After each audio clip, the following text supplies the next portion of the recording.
All right, so make sure you're listening because I don't want you to get really lost here. So test crosses. We know that there's a monohybrid test cross, there's a dihybrid test cross, and a trihybrid test cross. Monohybrid, you guys are pretty good with it. You know, you look at it, you should be able to do it in your head. It's that easy because there's only so many combinations you can have. When you get to a dihybrid, the hardest part is taking all the genes apart and putting them in the right place. Same thing with the trihybrid. You just got to have patience and know what goes where and how it goes. But the monohybrid cross, think about this. Mono means one, right? Hybrid means you're crossing two different things. So like, for example, myself and Mrs. Dobson, we're not genetically identical. I don't know if you guys know that, but we're not identical. So we're different. But let's say we wanted to see if our kids were going to have blonde hair. That would be one trait. We could do a really simple monohybrid cross because we're just testing for that one trait. And then we could do it and solve it up and take a good guess. But that's a monohybrid cross. Kind of a little repetition here. Now, you're going to see these words in terms called P1 generation and F1 generation. Parental is just like if you're taking two people and you're crossing, they're the parental generation. I don't know how easier you can make that. But the children that they have from that cross that you're going to be solving for, those are called the first filial generation, F1. That's the F1. So take this for example. If I cross two pea plants, they're the parent plants. I take all their offspring, that's the first filial, F1. And then if I take two of their offspring and cross them, then they get more offspring. That's the second filial, F2 generation. So get that? That's going to be a test question somewhere. Okay, now write that down quick. So let's cross two parents and let's just say we're going to use tongue rolling. Okay? Tongue rolling. So if you have that capital R, that means you have a dominant trait and you're able to roll your tongue. Roll tongue. Most of the population can do that. That's a pretty dominant trait. And now let's take this lowercase gene, this R, and let's just say that you can. You cannot roll. You cannot roll your tongue. Like I said, most everybody can do it. So now that we know what the genes stand for, I've already got the thing set up. Can you look at it and do it in your brain? Sid, can you guys look at this and do it in your brain? Are you with me? Because today you are going to be so lost if you're back on your phones. Or not facing me and taking notes. It's already set up for you, right? And so, can you do it in your head? Pretty easy, isn't it? Are all kids going to be able to roll their tongue, offspring from that generation? Remember your rule?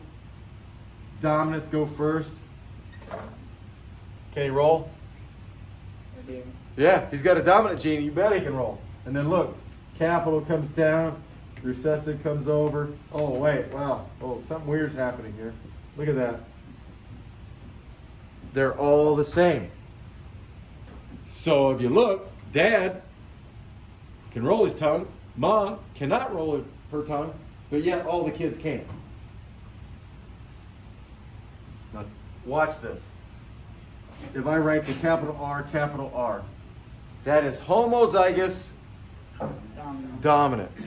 Mom is not homozygous dominant. She is Homozygous. recessive. But all the kids, what are they? Heterozygous. Heterozygous. Got to remember, remember genes are all the same, but they can be a little different. These are ours. That's true. They're the same, but they're also different. So this is a a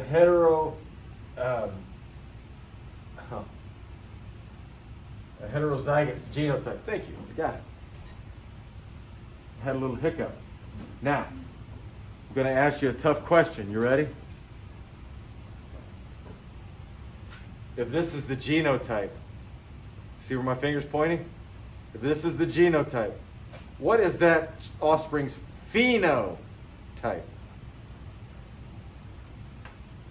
Wait, say that again. If this is the genotype, what is that offspring's phenotype? What can they do? They can roll their tongue. That's the phenotype. Remember, that's what you can observe, what you can see. Okay? And so, what would be the phenotypic ratio for that? How many can roll their tongue in that test? So it would be, your phenotypic ratio would be 4-to-0 because they're all rollers. Okay? Now,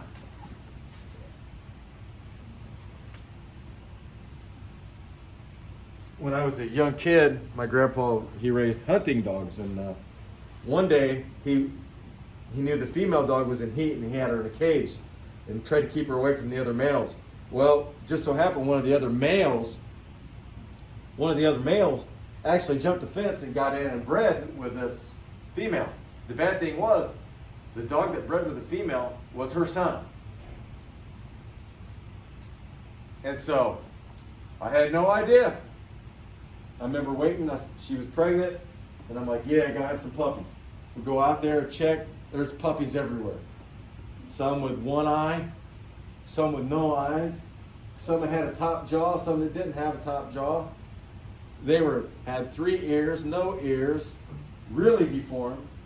And the 2 that I remember out of the 11, 2 that were alive were trying to suckle, and the milk was coming out their nose because their mouth had a hole in the palate. And so my grandpa came out and he put that, and he explained to me what had happened. I'm like, oh wow, that's craziness. And then he put them out of their misery because they weren't going to live. And so normally you would not want to take animals and cross like brothers and sisters, because weird genetic things start happening, right? But with plants you can kind of do that. Is But that, let's, is that what happens with like frogs too? Like, frogs? Sometimes you see 3-headed frogs. Oh, frogs! They breed so rapidly that sunlight sometimes causes that. So yeah, probably a little bit of both. Now let's do this one. Let's cross. See here where it says F1 cross? Normally you wouldn't want to do this, but let's just say we crossed 2 of the offspring together. And we already determined that they're tongue rollers, right? And so if we cross 2 siblings there and they're able to roll their tongue, if you can look at it, can you look at it and solve it? It's not hard, right? You should get something that looks like this.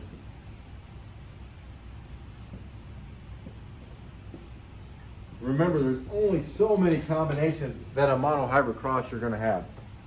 Only so many. And so if you look,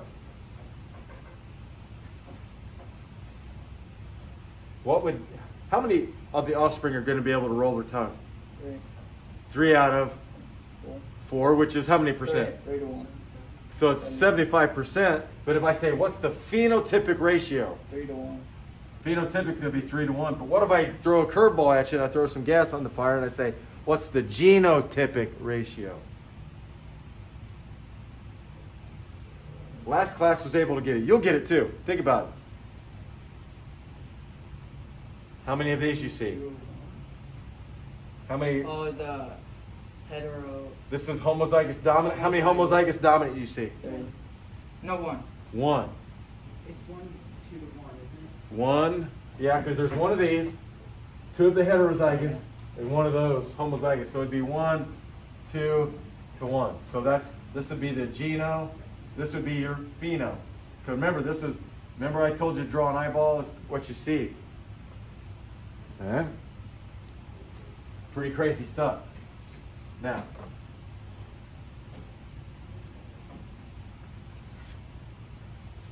Now, if you ever deal with dogs, and I'm just going to write the letter D, and I don't know what trait that is. Okay? Is that heterozygous in genetics or is that homozygous? What is it? It's heterozygous, right? And if you had this, what's that one? Homozygous dominant compared to homozygous recessive. Have you ever heard the term purebred? Yeah. Okay, so, and what you're gonna do today, this one would be a purebred, for whatever trait it is, we don't know because we didn't designate it. This would be a purebred, but what would this one be? What's, Isn't it crossbreed? what is it? Is it crossbreed? No. We might, you could call it a crossbreed, but it might be called hybrid. Hybrid, that's the word. Okay, so this would be a hybrid. So in your, what you working on today, whenever you see this, know what they're talking about, purebred and all that. Okay, last thing. Stop. Don't go to here where it says dihybrid crosses, okay? And we're back to this guy here, this monk that he raised garden, tended teas, and did a lot of genetic studies. He's the guy, remember, that said, oh, wow, there's such thing as genes, little packets of information. You must inherit one from mom and one from dad, and so you got to have two, okay? And he even came up with the alleles that alleles come in pairs, genes come in pairs, and that one parent passes one gene. Here's important test question. I don't know how you guys normally would do it, if you circle it, but that's a test question. So the law of segregation, Mendel discovered that one parent gives one gene for that trait, one parent gives another trait. So we end up with two. Can't have one, must come in pairs. Okay, so know the law of segregation.